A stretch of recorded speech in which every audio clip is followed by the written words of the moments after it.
अब कैंसर अब पूरा आपने क्योर कर लिया है, मरीज बिल्कुल ठीक हो गया है, फिर हमने उसके साथ क्या करना है?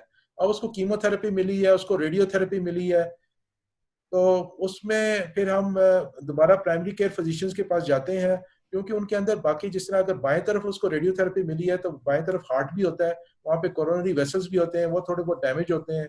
इसी तरह उनको अगर एंथ्रासाइक्लिन मिली है तो उससे ये होता है कि उनका हार्ट एक कार्डियोटॉक्सिक ड्रग है, तो उनको अपने कार्डियक जो स्टेटस है उसको वो मेजर करते रहना है।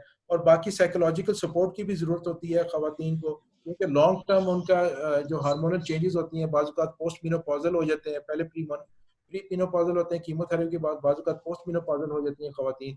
तो उसके लिए मैं दावत देता हूँ डॉक्टर महनाज महबूब को, जो कि यूके बेस्ड फिजिशियन है और इस चीज़ को हैंडल करती हैं। वो हमें मजीद बताएंगी कि कैंसर का फॉलो अप जो है वो किस तरह लॉन्ग टर्म वो करेंगे। हाँ।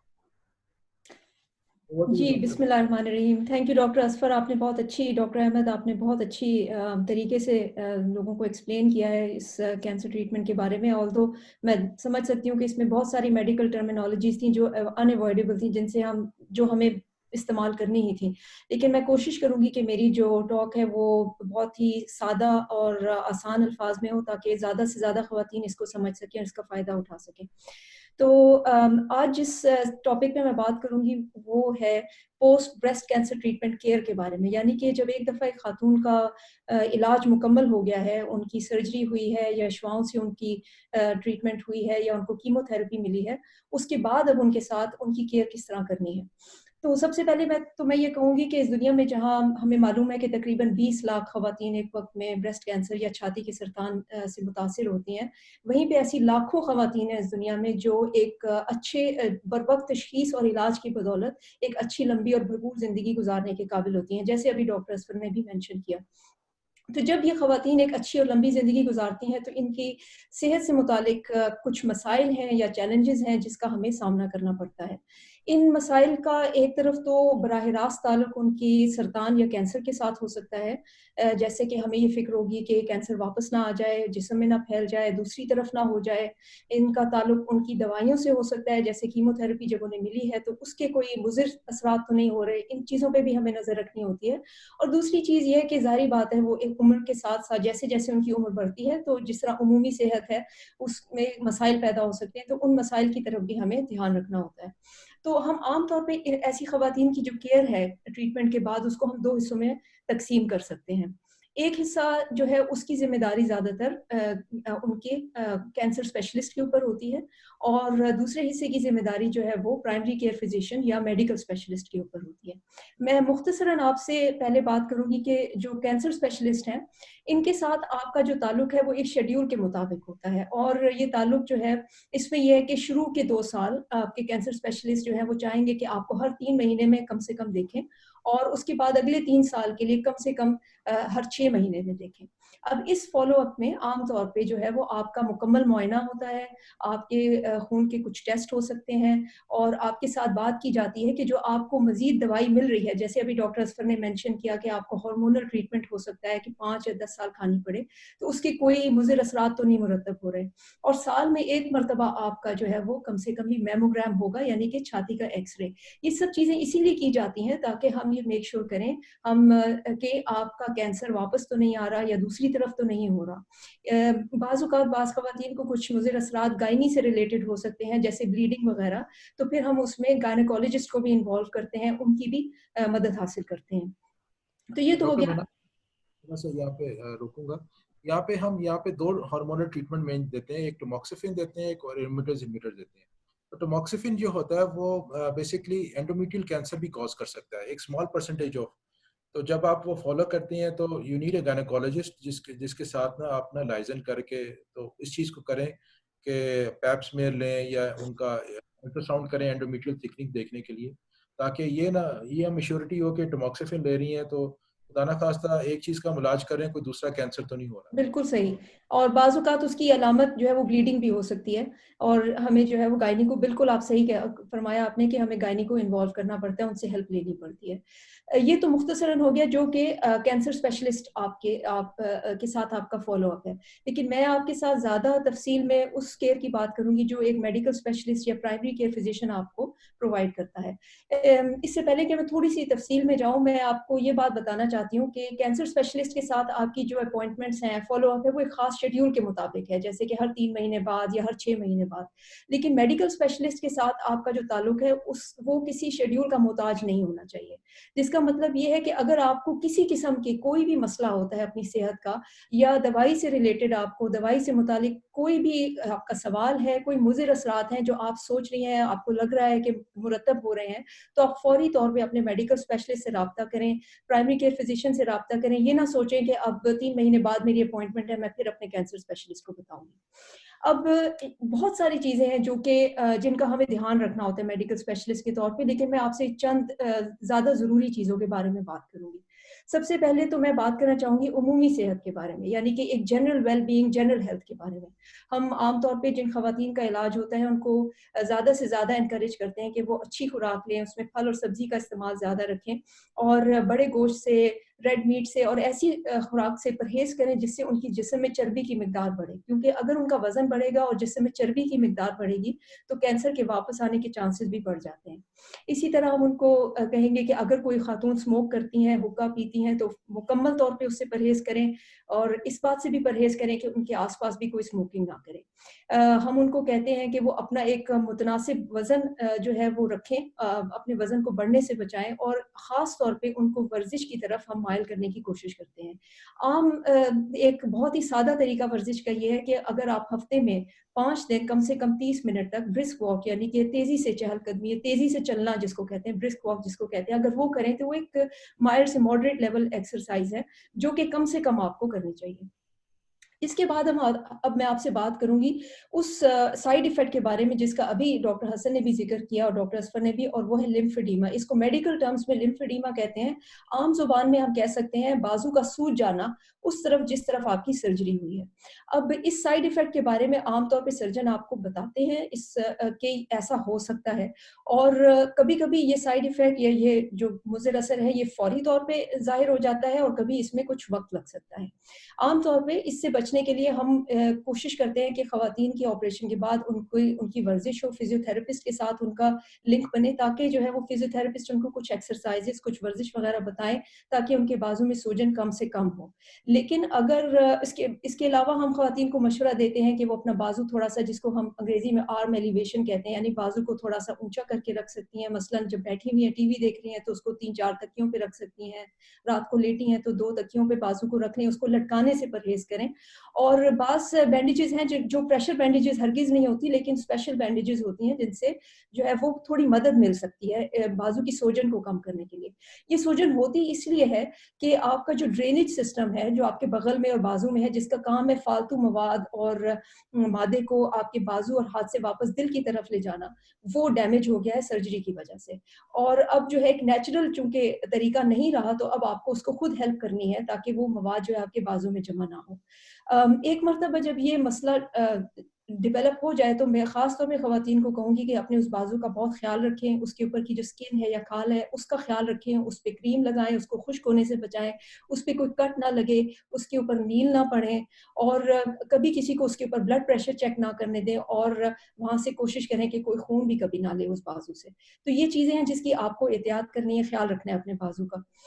इसके बाद अब मैं आपसे बात करूँगी आपके दिल की सेहत के बारे में, जो डॉक्टर असफ़र ने भी अभी बताया। कुछ कीमोथेरेपी की ऐसी दवाइयाँ होती हैं जिनके दिल के ऊपर मुज़िर असरात हो सकते हैं और दिल के पट्टे उनकी वजह से वीक हो जाते हैं, कमज़ोर हो जाते हैं और दिल के पंप करने की जो सलाहियत है, वो कमज़ोर हो जाती है। इसको हम मेडिकल टर्म्स में कार्डियोमायोपैथी कहते हैं, जिसकी वजह से दिल फ़ेल हो सकता है, जिसको हार्ट फेलियर कहते हैं। तो आपको ऐसी अलामात के बारे में पूरी मालूमात होनी चाहिए कि अगर वो ज़ाहिर हों तो फ़ौरी तौर पे आप अपने मेडिकल स्पेशलिस्ट से राब्ता करें। इनमें साँस का फूल जाना, जैसे जैसे वैसे आप कोई भी काम करती थी, पहले साँस नहीं फूल रही थी और अब साँस फूलना शुरू हो गई है, सीने में दर्द होना, दिल का तेज़ धड़कते हुए महसूस होना, चक्कर आना, बेहोश हो जाना, आँखों के आगे अंधेरा आ जाना या फिर टखनों में, पाँव में सूजन हो जाना, ये सारी वो शुरू की अलामात हैं जो ये ज़ाहिर करती हैं कि हो सकता है कि आपका दिल अब कमज़ोर हो रहा है। मेडिकल स्पेशलिस्ट के तौर पे हमारा ये फ़र्ज़ है कि हमें मालूम हो कि आपको ऐसी कोई दवाई तो नहीं मिली जिससे आपका दिल वीक हो सकता है, और हम जो है बाकायदगी से आपका एकोकार्डियोग्राम करें, जो एक तरह से दिल का अल्ट्रासाउंड होता है और उससे हमें पता लगता है कि आपकी दिल की पंपिंग कैपेसिटी कैसी है। अगर ऐसी अलामात ज़ाहिर हों तो हम आपको बर वक़्त दवाई दे सकते हैं, जिससे फिर ये मसला जो है वो बढ़ने से रुक सकता है।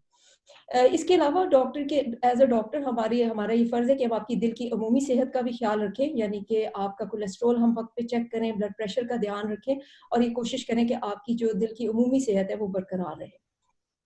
अब मैं आपसे बात करूँगी आपकी हड्डियों की सेहत के बारे में, जो कि बहुत ही एक इम्पॉर्टेंट टॉपिक है। बाज़ औक़ात तो ख़वातीन उम्र के एक ख़ास हिस्से को पहुँच चुकी होती हैं, जब उनका कैंसर डायग्नोज़ होता है, उसकी तशख़ीस होती है। और इन ख़वातीन की माहवारी पहले ही बंद हो चुकी होती है और इनका चांस जो है हड्डियों के कमज़ोर होने का बढ़ गया होता है। ये मेडिकल टर्म्स में इसको हम कहते हैं ऑस्टियोपोरोसिस। ये एक ऐसी बीमारी है जिसमें हड्डियाँ इतनी कमज़ोर हो जाती हैं कि मामूली से झटके से भी उनमें फ्रैक्चर हो सकता है। बाज़ औक़ात ये फ्रैक्चर बैठे-बैठे भी रीढ़ की हड्डी में हो सकता है, गिरने से या हल्की-सी चोट लगने से भी हो सकता है।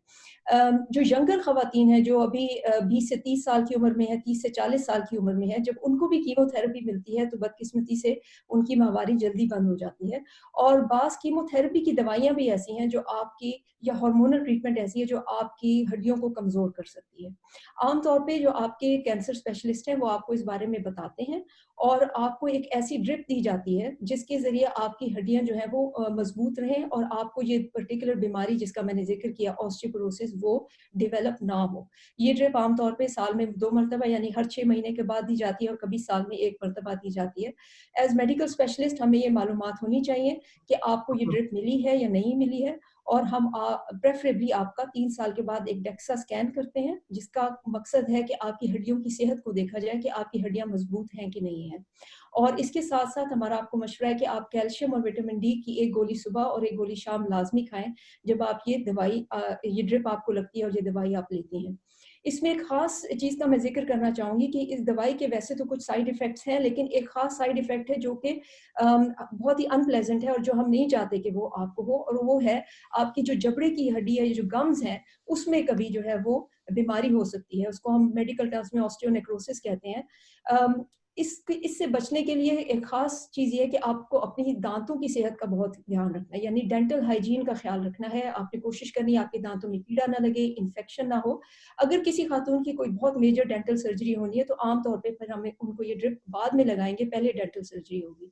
क्योंकि वरना फिर आपकी जबड़े की जो हड्डी है, उसके बीमार होने के चांसेस बढ़ जाएँगे। अब हम बात करते हैं आपकी कुछ ऐसी। डॉक्टर मैं ना थोड़ा-सा 1 मिनट में बता दूँ बोन हेल्थ के बारे में कि जी, जी। आजकल कुछ सालों से हम लोगों ने ये ज़ोमेटा या ज़ोलिटोनिक एसिड ये देना शुरू कर दी है। 2 साल तक हम देते हैं अगर किसी भी पेशेंट जो भी ब्रेस्ट कैंसर का पेशेंट है उसको 2 साल तक मिनिमम वो मिलता है आजकल 6 महीने के जिस तरह आपने बताया।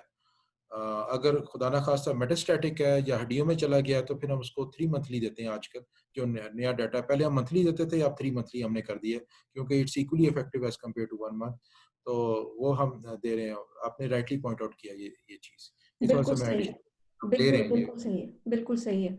अच्छा, अब हम बात करते हैं कुछ ऐसी अलामात की जो ज़ाहिर होती हैं जब आपकी माहवारी बंद हो जाती है। अब कुछ ख़वातीन तो जैसे मैंने पहले कहा उम्र के एक ख़ास हिस्से को पहले ही पहुँच चुकी हैं, जब उनका ब्रेस्ट कैंसर डायग्नोज़ हुआ है और कुछ ख़वातीन यंग हैं 20s में है, 30s में है जब उनको डायग्नोज़ हुआ है कैंसर, तो कीमोथेरेपी की वज़ह से उनकी माहवारी परमानेंट तौर पे बंद हो सकती मुस्तकिल तौर पे बंद हो सकती है। उसकी वज़ह से उनको कुछ सिम्पटम्स हो सकते हैं, कुछ अलामात हो सकती हैं, जिनमें एक बड़ा ही ऐसा सिम्पटम है जो ख़वातीन को बहुत परेशान करते हैं, उसको हॉट फ्लैशेस कहते हैं। यानी कि बैठे-बैठे ऊपर से नीचे तक पसीने में डूब जाना। अब ये सर्दी में, गर्मी में, दिन में, रात में, सोते वक़्त, किसी भी वक़्त ये सिम्पटम्स हो सकते हैं, ये अलामात ज़ाहिर हो सकती हैं। जो काम करने वाली वर्किंग वुमेन है, उनके लिए बहुत परेशान-कुन होता है, ख़ास तौर पे उनके लिए शर्मिंदगी का बाइस बाज़ औक़ात होता है, जब वो मीटिंग्स में बैठी हुई हैं, लोगों से बात कर रही हैं।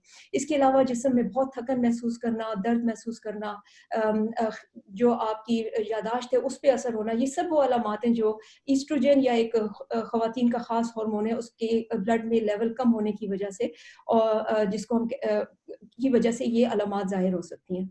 अब इससे मुकाबला करने के 2 तरीके हैं। एक तरीका तो ये है कि आप अपनी अमूमी सेहत का बहुत ज़्यादा ख़्याल रखें, यानी कि वर्जिश करें वक़्त पे, अपना वज़न मेंटेन रखें, वज़न को बढ़ने ना दें और अच्छी खुराक रखें। दूसरा तरीका ये है कि कुछ दवाइयाँ हैं, अगर आप नहीं कोप कर पा रही हैं, अपनी एक अच्छे लाइफ़स्टाइल के बावजूद कोप नहीं कर पा रही हैं, तो कुछ दवाइयाँ हैं जो आपको प्रिस्क्राइब की जा सकती हैं, मगर उसके लिए आपको अपने मेडिकल स्पेशलिस्ट से राब्ता करना पड़ेगा। बदकिस्मती से ऐसी कोई भी दवाई नहीं है जो मैं आपको रिकमेंड कर सकती हूँ कि आप ये दवाई लेंगी और आपके तमाम तर अलामात जो हैं वो चली जाएँगी। इसमें जो है वो कुछ दवाइयाँ हैं, जैसे क्लोनिडीन है, गाबापेंटिन है, कुछ एंटी डिप्रेसेंट्स हैं लाइक फ्लॉक्सिटीन, सर्ट्रेलिन, जो कि प्रिस्क्राइब की जा सकती हैं। यहाँ पे डॉक्टर्स के लिए मैं ख़ास तौर पे पॉइंट आउट करना चाहूँगी कि जो ख़वातीन टैमॉक्सिफ़ेन ले रही हैं, उन ख़वातीन को हम सर्ट्रेलिन और फ्लॉक्सिटीन जो ग्रुप है एंटी डिप्रेसेंट्स का, वो प्रिस्क्राइब नहीं कर सकते, क्योंकि इन दवाइयों का टैमॉक्सिफ़ेन के साथ जो है वो सीरियस इंटरैक्शन हो सकता है। अब इसके बाद मैं आपसे बात करूँगी आपकी पेन या दर्द के बारे में। 2 तरह के दर्द हैं जो थोड़ा-सा मैं बता दूँ, जो हार्मोनल रिप्लेसमेंट थेरेपी के बारे में आपने इशारा किया था, वो यूजुअली हम रिकमेंड नहीं करते अनलेस कि बहुत ही ज़्यादा कोई नहीं, सीवियर। मैं बिल्कुल रिकमेंड नहीं करती हार्मोन रिप्लेसमेंट थेरेपी, क्योंकि बता रहा हूँ कि जनरली जो जी, बाज़ जी। औक़ात फिजिशियंस प्रिस्क्राइब कर देते हैं, तो हम जनरली रिकमेंड नहीं करते। उससे आपको वैसे तो फ़ायदा होगा, लेकिन ये जनरली दोबारा कैंसर आने के चांसेस थोड़े-से बिल्कुल। बढ़ जाते हैं। बिल्कुल। इसीलिए मैं इसके जो जिन ख़वातीन का कैंसर का कोई मसला नहीं है, उनमें तो हम आराम से उनको एचआरटी या हार्मोन रिप्लेसमेंट थेरेपी दे सकते हैं, उनकी हॉट फ्लैशेज़ के लिए, उनकी माहवारी के बंद होने के बाद जो अलामात हैं, उनको कंट्रोल करने के लिए। लेकिन जिन ख़वातीन की ब्रेस्ट कैंसर की ट्रीटमेंट हुई है, उनमें हम हद्दुल इम्कान कोशिश करते हैं कि इस किस्म की कोई ट्रीटमेंट हम उनको ना दें, बल्कि दूसरे जो तरीके हैं, जैसे मैंने कुछ दवाइयों का ज़िक्र किया, या वर्ज़िश के ज़रिए और अच्छी खुराक रख के, और अपनी ज़िंदगी में एक अच्छा जनरल वेल-बीइंग के ज़रिए जो है हम इन मसाइल से जो है वो हम मुकाबला कर सकें। अब इसके बाद मैं आपसे बात करूँगी दर्द के बारे में। 2 तरह के दर्द हैं जो ख़वातीन महसूस कर सकती हैं। एक तो वो है जो सर्जरी के बाद होता है, वो ज़ख्म भरने से बेहतर हो जाता है, उसके लिए दर्द की दवाइयाँ मौजूद हैं। लेकिन एक तकलीफ़ है जो ख़वातीन को हो सकती है कीमोथेरेपी की दवाइयों के साइड इफ़ेक्ट या मुज़िर असर के तौर पे, और वो दर्द है न्यूरोपैथिक पेन, यानी कि वो दर्द जो नर्व्स की डैमेज की वजह से होता है। अभी डॉक्टर असफर ने भी मेंशन किया था कि कुछ कीमोथेरेपी की दवाइयाँ हैं जो नसों को या नर्व्स को नुकसान पहुँचा सकती हैं। उसकी वजह से जो अलामात ज़ाहिर हो सकती हैं, उसमें ये है कि आपको अपने पाँव में या हाथों की उँगलियों में सुइयाँ चुभती हुई महसूस हो सकती हैं, पाँव और हाथ सुन्न महसूस हो सकते हैं, करंट की तरह का दर्द हो सकता है। आपकी जो पिंडलियाँ हैं, उसमें लग सकता है कि कोई उनको बहुत ज़ोर से जकड़ रहा है, जिसको अंग्रेज़ी में क्रैम्प्स कहते हैं। इस तरह की जो अलामात हैं, अगेन बदकिस्मती से ऐसी कोई ख़ास दवाई तो नहीं है कि जो हम आपको प्रिस्क्राइब करें और आपकी ये तमाम तर सिम्पटम्स जो हैं, तमाम तर अलामात कंट्रोल में आ जाएँ। लेकिन फिर भी एक मेडिकेशंस होती हैं जिनको हम पेन मॉड्यूलेटिंग मेडिकेशंस कहते हैं। उसमें गाबापेंटिन है, प्रीगैबलिन है, दुलोक्सिटीन है, जो कि प्रिस्क्राइब की जा सकती है। तो अगर आपको इस किस्म के कोई सिम्पटम्स होते हैं और आप उनसे कोप नहीं कर पा रही हैं, उनसे मुकाबला नहीं कर पा रही हैं, तो आप अपने मेडिकल स्पेशलिस्ट से बिल्कुल राब्ता कर सकती हैं और इस तरह की दवाई आपको प्रिस्क्राइब की जा सकती है। सबसे आखिर में मैं एक बहुत ही इम्पोर्टेंट टॉपिक के बारे में बात करूँगी, जिसका थोड़ा-सा डॉक्टर असफर ने भी ज़िक्र किया, और वो है आपकी ज़हनी सेहत। जो ख़वातीन हैं, जब एक खातून की सर्जरी होती है और कीमो रेडियोथेरेपी होती है, वो सिर्फ़ जिस्मानी तकलीफ़ से नहीं गुज़रती, बल्कि वो ज़हनी तकलीफ़ से भी गुज़रती हैं। मिसाल के तौर पे एक खातून जो कि अभी उनकी उम्र 20 से 30 साल के बीच में है, या 30 से 40 साल के बीच में है, अभी वो अपनी फ़ैमिली आगे बढ़ाने में या अपने और औलाद पैदा करने के काबिल थीं, लेकिन अब वो ट्रीटमेंट के बाइस बदकिस्मती से मज़ीद अपनी फ़ैमिली आगे नहीं बढ़ा सकती, या बाज़ औक़ात ख़वातीन को उनके स्पेशलिस्ट कहते हैं कि चूँकि आप ऐसी दवाइयाँ ले रही हैं, आप हमल नहीं कर सकती। ऐसे में उनके ज़हन पे बहुत ही मुज़िर असरात हो सकते हैं। इसके अलावा ये एक बहुत लंबा सफ़र है सर्जरी का, उसके बाद आगे ट्रीटमेंट का, तो ऐसे में हमारा फ़र्ज़ है डॉक्टर होने की हैसियत से भी, और इन ख़वातीन के रिश्तेदार होने की हैसियत से, इनके वालिद, इनके भाई, बेटे, शौहर और इनकी बहन, माँ होने की हैसियत से हमारा फ़र्ज़ है कि हम इनको स्पेस दें, इनकी बात सुनें, इनकी तकलीफ़ को समझें और इनको मौका दें कि ये अपने दिल की बात हमसे कर सकें। जो ख़वातीन इस इलाज से गुज़रती हैं, उनको मेरा ये मशवरा है कि वो अपने या तो ख़ानदान में कोई ऐसा इंसान तलाश करें जिसके साथ वो अपनी बात कर सकती हैं दिल की, और उनको ये मालूम होना चाहिए कि कुछ ऐसी अलामात हैं जो ज़ाहिर करती हैं कि वो डिप्रेशन में जा रही हैं। जैसे कि भूख ना लगना, खाना खाने का दिल ना करना एक तरह से, रात को नींद ठीक से ना आना, हर वक़्त परेशानी रहना, जिन चीज़ों को वो पहले एन्जॉय करती थीं, जैसे टीवी देखना, कोई किताब पढ़ना, वो अब बिल्कुल एन्जॉय ना करना, लोगों से बात करने का दिल ना करना। अगर इस तरह की अलामात ज़ाहिर होनी शुरू हो जाएँ, तो आप अपने मेडिकल स्पेशलिस्ट से राब्ता कर सकती हैं। बाहर के मुल्कों में तो हमारे पास काउंसलिंग और साइकोथेरेपी की फैसिलिटीज़ होती है, लेकिन पाकिस्तान में चूँकि ज़हनी सेहत पे बहुत ज़्यादा एम्फसाइज़ नहीं किया जाता, बहुत ज़ोर नहीं दिया जाता, तो ऐसे में जो है वो डॉक्टर्स का और भी ज़्यादा फ़र्ज़ है कि वो ख़वातीन को सुनें, उनकी बात को समझें, और अगर कोई लोकल काउंसलिंग सर्विस है, तो ज़रूर उनको रेफ़र करें, वरना फिर वर्स्ट कम सिनेरियो में अगर बहुत ही डिप्रेशन के अलामात हैं, तो फिर ऐसी ख़वातीन को 6 महीने, साल, डेढ़ साल के लिए हल्की-फुल्की एंटी डिप्रेसेंट भी दी जा सकती है, जिससे उनकी जो है वो ज़हनी कंडीशन बेहतर होगी, क्योंकि अगर उनकी ज़हनी कंडीशन ख़राब होगी, तो वो जिस्मानी तौर पे भी अपनी लड़ाई नहीं लड़ सकेंगी। तो ये कुछ ज़रूरी पॉइंट्स थे जो मैं पोस्ट कैंसर ट्रीटमेंट केयर के बारे में बताना चाहती थी। शुक्रिया डॉक्टर महनाज, आपने बड़ी तफसील से इस टॉपिक को कवर किया। डॉक्टर फरहान, आपकी तरफ हम आते हैं। आप कुछ सवाल पूछना चाहते हैं या कुछ आपके जहन में है? डॉक्टर अहमद हसन।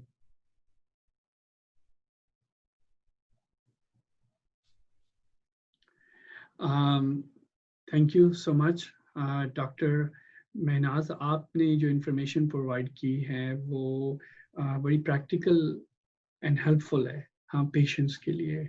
आपके अभी रिसेंटली जो आपने मेंशन किया है पेन ट्रीटमेंट मरीजों के लिए, वो आई एग्री विद यू कि समटाइम्स पेशेंट्स जो हैं वो सफ़र करते हैं पेन से और उसके लिए हेल्प नहीं सीख करते, और पेशेंट्स अक्सर औकात परेशान होते हैं कि वो अगर ओपियोइड्स ले लेंगे तो एडिक्शन हो जाएगी।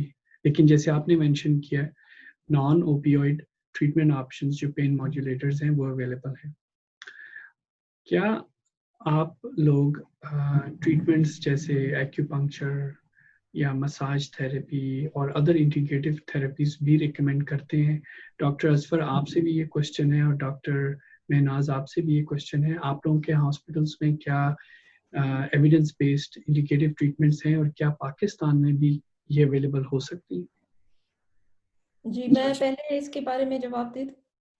जी। Should I answer first? जहाँ तक यूके का ताल्लुक है, यहाँ पर जो मेरा हम लोगों का डायरेक्ट लिंक होता है परसिस्टेंट पेन सर्विस के साथ।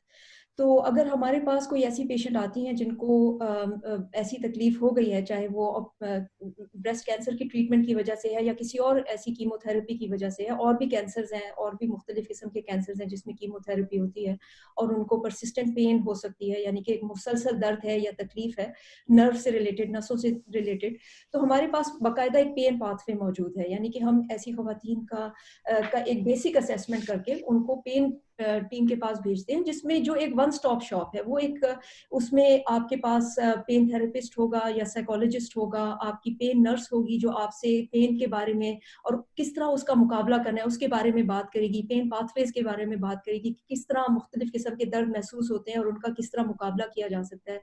फिजियोथेरेपिस्ट होगा। जहाँ तक ऑक्यूपंक्चर का ताल्लुक है, बिल्कुल ये कॉम्प्लीमेंट्री थेरेपीज में से एक है, और बाज़ सर्विसेज ऐसी हैं जिसमें ऑक्यूपंक्चर एनएचएस पे, जो नेशनल हेल्थ सर्विस है, उस पे प्रोवाइड किया जाता है। अगर नहीं भी हो तो हम पेशेंट्स को इंडिकेट कर सकते हैं, बाज़ पेशेंट्स अफोर्ड कर सकते हैं इस किस्म की ट्रीटमेंट, तो वो लेते हैं। हमारा मकसद है उनकी ज़िंदगी को आसान करना, किसी भी तरीके से, कोई भी थेरेपी हो, चाहे वो मेडिसिन बेस्ड हो, कॉम्प्लीमेंट्री थेरेपी हो, तो लेकिन ये बहुत ही अच्छा वेल इंटीग्रेटेड यहाँ पर तो सिस्टम है, पेन पाथवे है, पेन मैनेजमेंट का सिस्टम है, बिल्कुल यूके में। अच्छा, मैं थोड़ा सा यहाँ पे क्लैरिफाई करना चाहता हूँ। खासतौर पे एक बहुत बड़ी फैलेसी है पाकिस्तान में पेशेंट्स के अंदर भी और फिजिशियंस के अंदर भी कि मॉर्फिन जो है वो एडिक्टिव है। ठीक है, हम मानते हैं मॉर्फिन एडिक्टिव है, लेकिन मॉर्फिन एडिक्टिव है नॉर्मल पर्सन्स के लिए। उन जिनको मेटास्टैटिक कोई कैंसर है या क्रॉनिक पेन है, उनके लिए एडिक्टिव नहीं है। मतलब आप जितने भी आप प्रिस्क्राइब करते हैं, जो मेरी अपनी प्रैक्टिस है कि वो थोड़ी देर बाद वो मॉर्फिन वो नहीं पसंद करते, मतलब वो छोड़, अगर आप उनको मॉर्फिन प्रिस्क्राइब करें बाज़ औक़ात ना वो पसंद नहीं करते, लेकिन अगर आप एक नॉर्मल बंदे को दें वो एडिक्ट हो जाता है। लेकिन अगर जो जिसको वाक़ई पेन हो रहा हो, उसको जब आप मॉर्फिन देते हैं तो वो ये एक एडिक्टिव पोटेंशियल उसका काफ़ी कम होता है, और खासतौर पर मेटास्टैटिक सीए ब्रेस्ट में हमें ये चीज़ नहीं सोचनी चाहिए। और ये बाज़ औक़ात बड़ी दुख वाली बात है कि जब पाकिस्तान में हम देखते हैं मेजर गवर्नमेंट हॉस्पिटल्स में मॉर्फिन जो है वो अवेलेबल नहीं होती पेशेंट्स के पेन के लिए, और हमें सिर्फ नॉन स्टीरॉयडल से हमें गुजारा करना पड़ता है, या दूसरे जो मॉर्फिन लाइक डेरिवेटिव्स होते हैं, जो कि मॉर्फिन नारकोटिक्स नहीं है लेकिन उनके डेरिवेटिव्स होते हैं, उनका भी एडिक्टिव पोटेंशियल है, लेकिन वो यूज़ कर सकते हैं। लेकिन morphine as such available Pakistan में बड़ी अच्छे अदारों में तो है, लेकिन अब जिस तरह डिस्ट्रिक्ट हॉस्पिटल्स वगैरह में लोग वो नहीं ये एक्वायर करते कि ये पोटेंशियल अब्यूज़ की वजह से। तो ये फैलेसी जो है ना वो दूर करना बहुत ज़रूरी है इस सेंस में। जहाँ तक ऑक्यूपेंचर का है, चाइनीज़ जो है वो चाइना में काफ़ी पॉपुलर है और वहाँ से पूरी दुनिया में स्प्रेड हुआ है। लेकिन रिसेंटली एक स्टडी पब्लिश हुई है कि इसका कोई ख़ास फ़ायदा नहीं हुआ है, तो हम ना इसको मना करते हैं, ना इसको रोकते हैं। जिस तरह पेशेंट है उसकी तरफ जाते हैं कि इसका कितना बेनिफिट है, ये अभी हमें क्लियर पता नहीं है, लेकिन अगर पेशेंट को फ़ायदा हो रहा है, उसको जाना चाहिए। हम यहाँ पे जब ख़ास तौर पे अगर कोई साइकोलॉजिकली, जिस तरह हर सोसाइटी डिफरेंट है, यहाँ पे सऊदी अरब में काफ़ी लोग मज़हबी होते हैं, वो आब ज़मज़म पी के खुश होते हैं और ना वो अच्छा फ़ील करते हैं, तो वो हम इनकरेज करते हैं। कोई भी ऐसी चीज़ जो आपको साइकोलॉजिकली बेहतर हो, जिसका कोई नुकसान ना हो, वो हम उसको इनकरेज करना चाहिए। हमें मना नहीं करना चाहिए कि जी। हमारे मेडिसिन नहीं है। अगर तो अब कोई शहद का इस्तेमाल करना चाहता है, वो शहद ठीक है उसके लिए। और दूसरी, मैं एक और फिजिशियंस को लास्ट में मैसेज देना चाहता हूँ कि ख़ास तौर पे एडवांस कैंसर्स में आप इतने ज़्यादा अब किसी को शुगर है या ब्लड प्रेशर है, उसको मीठा खाने का दिल कर रहा है, उसको मीठा खाने दें। अब उसको नमक, अब मैंने देखा है कि बाज़ औक़ात जो है ना वो आते हैं कॉन्सर्ट्स पे, वो बिल्कुल नमक भी बंद कर दिया है, मीठा भी बंद कर दिया है, जनाब इंसुलिन से भी बड़ा एक्यूरेट कंट्रोल हो रहा है। उनको इस चीज़ की ज़रूरत नहीं होती, उनको कम्फर्ट केयर की ज़रूरत होती है, जिसको बिल्कुल एंड ऑफ लाइफ केयर कहते हैं। उसमें आप पेशेंट को इनकरेज करते हैं कि जो उसका दिल करे वो करे, वो खाए-पिए, उसके लिए कोई वो नहीं होती है। ये नॉर्मल रूल्स अप्लाई नहीं होते हैं। ठीक है फरहान, आपकी तरफ। Yeah, I'll just add in 1 minute. मैं टॉक ऑलरेडी काफी लंबी हो गई है, मैं ऐड करूंगा पाकिस्तान का perspective. I think we are very deficient in pain management in Pakistan. Pain clinics नहीं हैं और because of morphine abuse morphine available नहीं है 3-4 बड़े सेंटर्स के अलावा। तो I will just add on के बेसिकली पेन केयर जो मेडिकल ऑन्कोलॉजिस्ट है वो देखते हैं, सर्जन से पेशेंट सर्जरीज के बाद चले जाते हैं और ऑन्कोलॉजिस्ट ही उसको डील करते हैं। सो डेजिग्नेटेड क्लिनिक्स नहीं है और I think this is one area which we have to look for. Thank you. Panelists, आप लोगों का बहुत बहुत शुक्रिया। हमें इस डिस्कशन से न सिर्फ ये पता चला है कि अब कैंसर की बहुत अच्छी ट्रीटमेंट्स अवेलेबल है, हमारे डॉक्टर्स, ऑन्कोलॉजिस्ट और primary care physician, pain management physicians की एक टीम आपको हेल्प कर सकती है कैंसर की इस जर्नी में। इसलिए आपसे यही रिक्वेस्ट है, यही दरख्वास्त है कि ये प्रोग्राम आपकी इंफॉर्मेशन के लिए और नॉलेज के लिए क्रिएट किए गए। ये सारे डॉक्टर साहिबान जो हमारे आज पैनलिस्ट हैं, इन्होंने अपने कीमती वक्त से, ज़ाती वक्त से टाइम निकाल के आप लोगों की हेल्प के लिए, आपकी नॉलेज के लिए, मेडिकल लिटरेसी के लिए ये प्रोग्राम कर रहे हैं। ये सदका जारिया है, इसमें कोई भी जो मकसद है वो फाइनेंशियल नहीं है, बल्कि आप लोगों की सेहत और आपकी नॉलेज की इम्प्रूवमेंट है।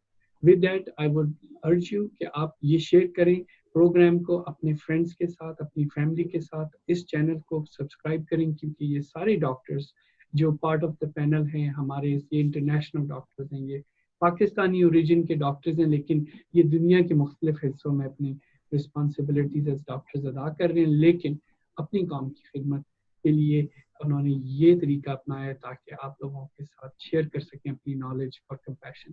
With that I want to thank all of you. आप लोगों का बहुत शुक्रिया, आपने कीमती वक्त निकाला और हमारे साथ इतनी वैल्यूएबल इंफॉर्मेशन शेयर की। आई लुक फॉरवर्ड टू कि आप लोग दोबारा हमारे प्रोग्राम में आएंगे और अपनी एक्सपर्टीज और हमारे साथ शेयर करेंगे।